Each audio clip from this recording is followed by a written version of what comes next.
So, last lesson, what did we learn about? Yep, we learned about R. What does R tell us? Yep, the strength of the relationship or the association.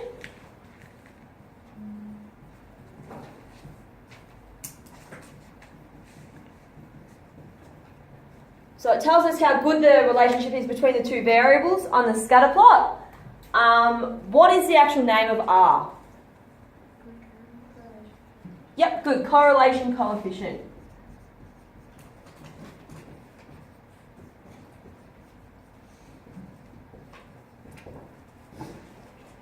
Alright, so pretty much last lesson we learned about looking at a scatter plot, looking at which direction it's going, what the shape of it looks like, and how strong it is, whether it's almost in a straight line, whether it's a little bit fatter than a straight line, and determining the strength.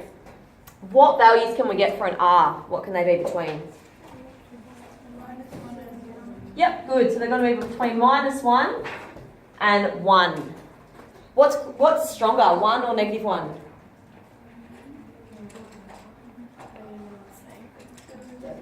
They're both the same, just they go in different directions. So -1 is just as strong as 1, but a 1 is a positive, and a -1 is a negative direction. Alright, so today what we're looking at is we're building on from our R, and we're looking at the coefficient of determination. So it's really important that we recognise the difference in the two titles because their names are quite similar. We need to make sure we don't get them mixed up. Alright, so the correlation coefficient is R, and that's what we learnt last lesson, and that is about how strong the relationship is. The coefficient of determination helps us explain what R is telling us. So when we are asked to explain R in terms of variables, we need to use the coefficient of determination. Any questions? Cool. Alright, so once we find R and determine that there is a relationship between two variables, we are able to estimate one variable from the other. The stronger R is, the better our prediction will be.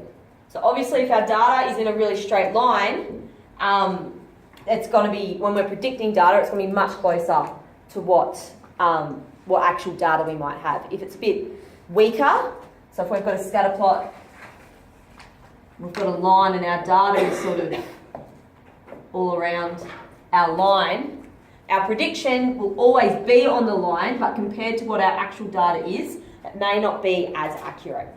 Does that make sense? Cool. So really important to remember, the stronger R is, the stronger our prediction, the more accurate our prediction. So the coefficient of determination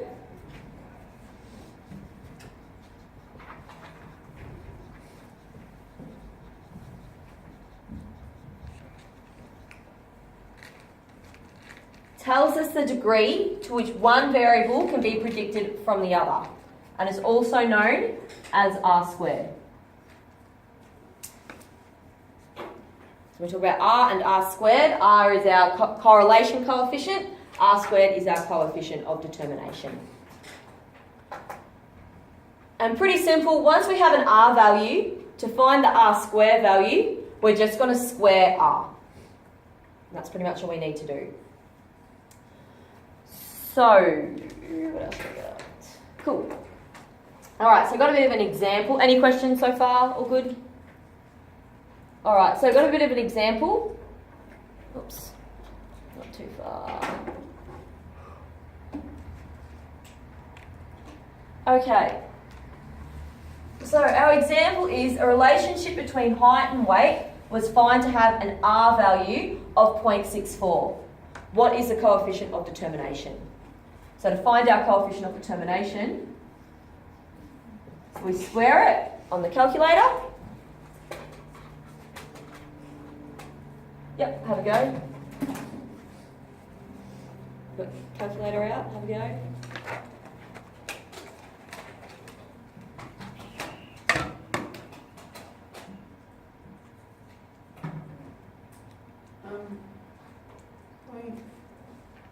How many decimals?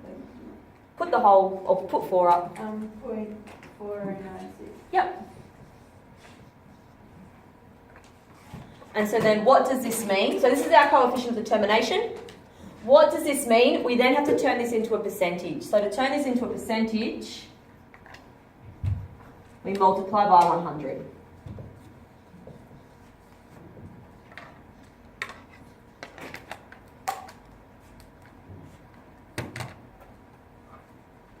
We then need to explain what this 40.96 means.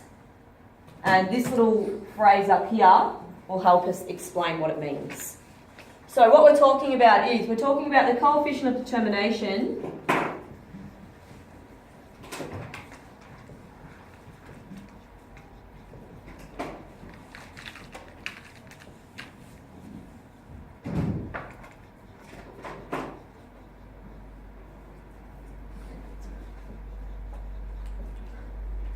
So the coefficient of determination tells us that this is when we need to use our percentage. We need to use it as a percentage form, not as a decimal. So it tells us that 40.96%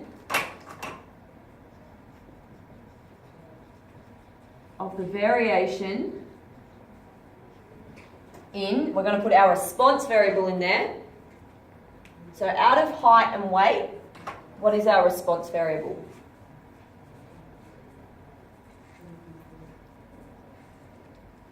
Or which one would be our explanatory? Would be our, yep, so which one would be our response? Yep, good. So in people's weights,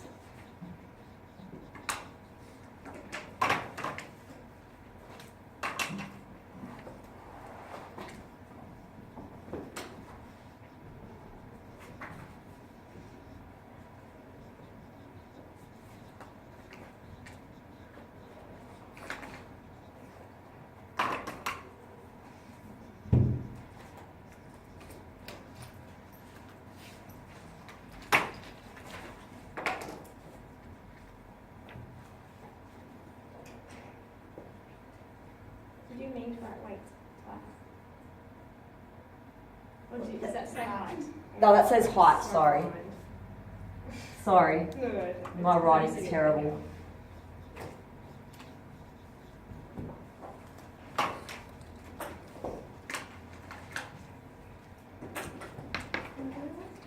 So what the coefficient of determination is telling us, it tells us that depending on how strong the relationship is, how much does one variable depend on the other. So if we're looking at something that is got a R value of 1, we can predict an exact value for that 1. If we are predicting, if we're using an R value that is less than 1 or negative 1, in between 1 and negative 1, we're going to have a bit of variation. So we can predict an estimated value, but there is going to be some variation. So what I mean by that is if we've got a scatter plot with our line, and we've got a scatter plot, and we've got, it's not exact, it's probably about a moderate correlation. If we were to predict a value, our value, whatever we predict, will always be exactly on the line. Always, whenever we predict, because we're using a line to predict a value. When we're looking at, so let's say this has an R value of, let's say 0.75. So what we're talking about is, yeah, when we predict, we're going to get a value on this line, but we can see that not all the data falls exactly on this line. So when we are predicting a value, there's going to be a chance, there's going to be some sort of chance of variation because of other things that happen. So if we're talking about height and weight, and we've found that there's a 0.64 R value. So we've got 0.64 as our R value, so we've got a moderate correlation. We find the coefficient of determination. So we know that 40.96% of the variation in people's weights is explained by their height. The other variation is explained by various other factors. Does that make sense? Yeah. Or have I totally confused people? So only this amount is explained, is related between these two. The other variation is by other factors, such as genetics, such as lifestyle, such as gender. All right? We don't have to explain what they are at the moment. We're just looking at how much are they explained by each other. So would that 40.96% be along the line? So it's saying that 40.96% of this data would be on the line. Okay. Yeah. Does that make sense? Cool. Any questions other? All right. So that's how we calculate the coefficient of determination, and that's what it means. So this little sentence, make sure you've got something like that or very similar in your notebook, and make sure you've got what you need to swap in and out. So I've just used that there, and I've just swapped in and out the percentage and the response and the explanatory variable as well. So make sure you've got something like that in your notes.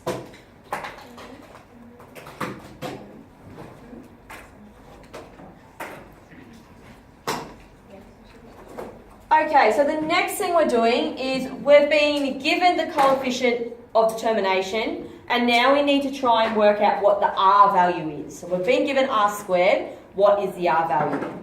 So to be able to find the R value from R squared, we need to square root the R squared value. Oh, you're all over that way,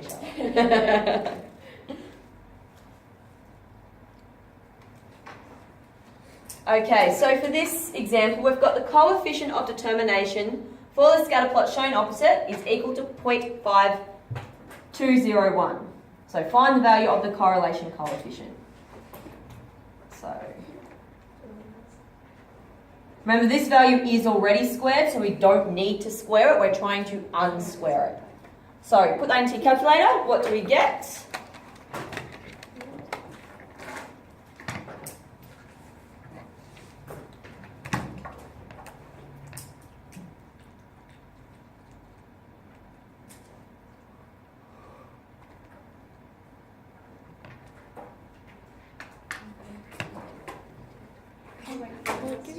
Plus or minus? That's what I'm just about to talk about.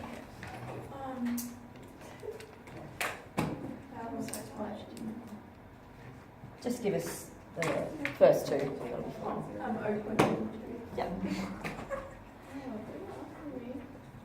Okay, so our R value is 0.72.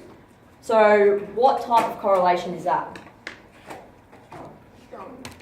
Oh, actually, no, it's under strong. It's under strong, so it would be a Is it weak? moderate. Maybe weak if it's close to strong. So it would be a moderate correlation. Now, no matter what, whenever we square root a number, we're always going to get a positive number. But we know that we can have negative correlations. So this is when it's really important that we look at the graph we're talking about.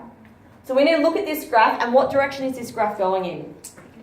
It's going in a negative direction. So we know that our R value must be negative 0.72.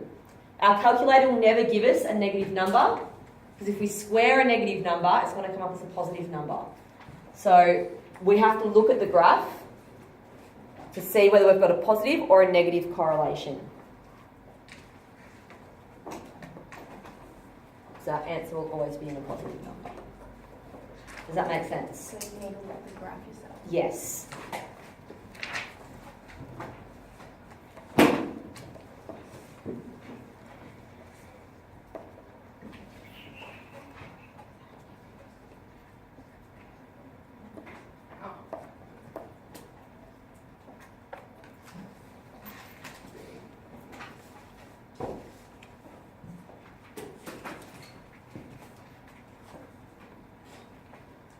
Any questions?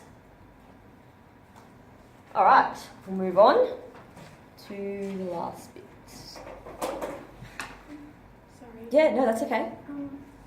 Will they always give you what the graph looks like? So like you will always know? Yes. Okay. Yeah. Because if they didn't, Or they will say it's negative or it's positive. Yeah, because you won't know otherwise.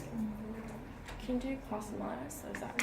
Because if you've got if you're squaring even a negative number, if you had negative 5 times negative 5, you're going to end up with a positive number no matter Yeah. what. So when we're square rooting, we're always going to end up with a positive number. It's So only when we're cube rooting or Yeah. rooting to the 5th that we could end up with a negative number. Yeah. So we're always only going to be square rooting, so we will always end up with a positive number. Okay, but can you do like r equals plus and minus 0.72? Or is that wrong? If you don't know. If you don't know, yeah, that's Okay. fine. But if you can see the graph, you'll need to give a Okay. definite answer. Okay, cool. All right. So our next example.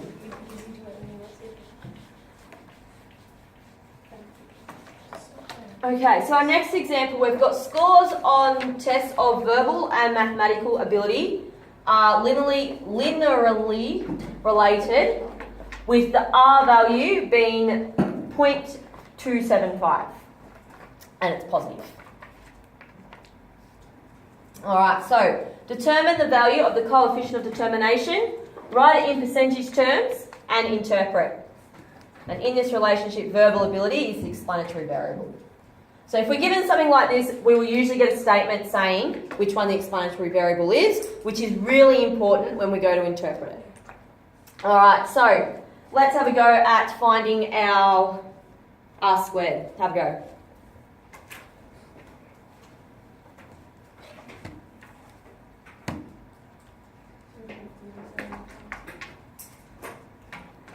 Why is it 0.75?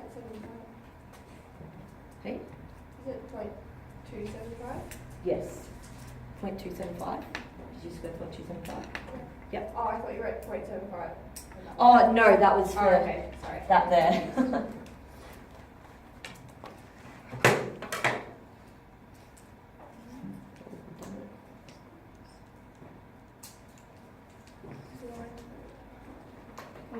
Essentially, I'm doing it.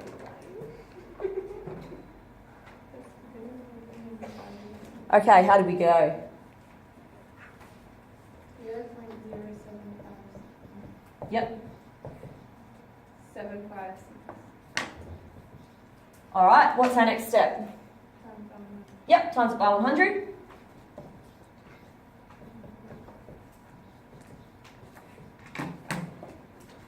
Okay, so 7.56%.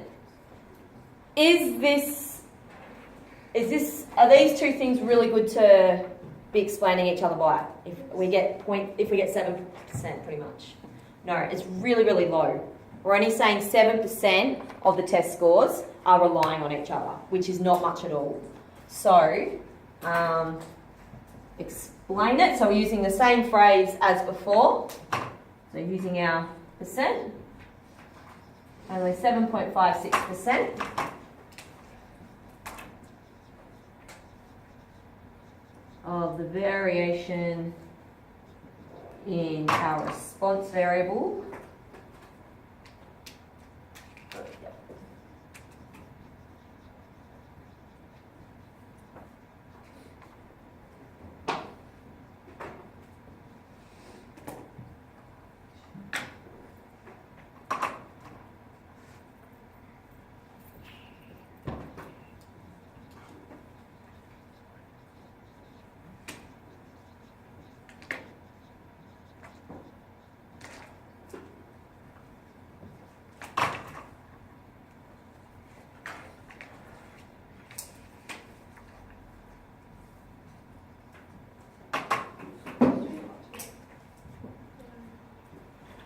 When we have something that's really, really low, it's also a good idea to explain what it means, but then to put in like a concluding statement saying something like, clearly the scores on the verbal ability test are not good predictors of the scores on the mathematical ability test. 92.4% of the variation in mathematical ability is explained by other factors. How did we get this percent down here? Where's that come from? Yep, perfect.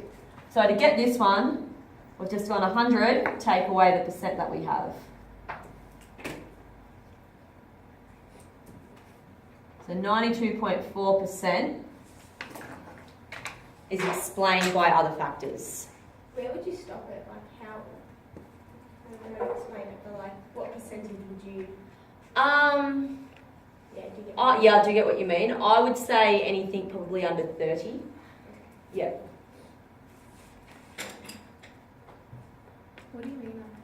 So when would you write something else? Yeah. So probably anything under 30.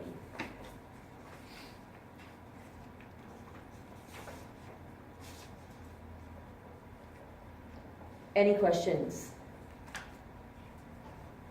No? Okay, cool. Well, that's 3G. And they're all the notes for today.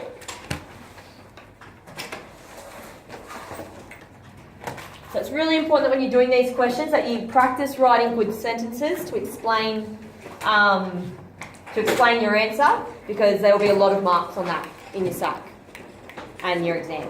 I guarantee it. So the better you are at explaining what you're talking about, the easier you're going to find it to answer. Yeah. Yep. It's go up. Yeah. Yeah, so it would be we call it as a strong. So if it's on that, yeah, because you know we talked about between these, yeah, if it's on 0.75, go up to strong. If it's on 0.5, go up to medium. Make sense? Cool. Yeah. Did you say if the percentage you got was under 30%, you do the conclusion? Yes. Yeah. If you don't do the conclusion, do you lose marks? So it was like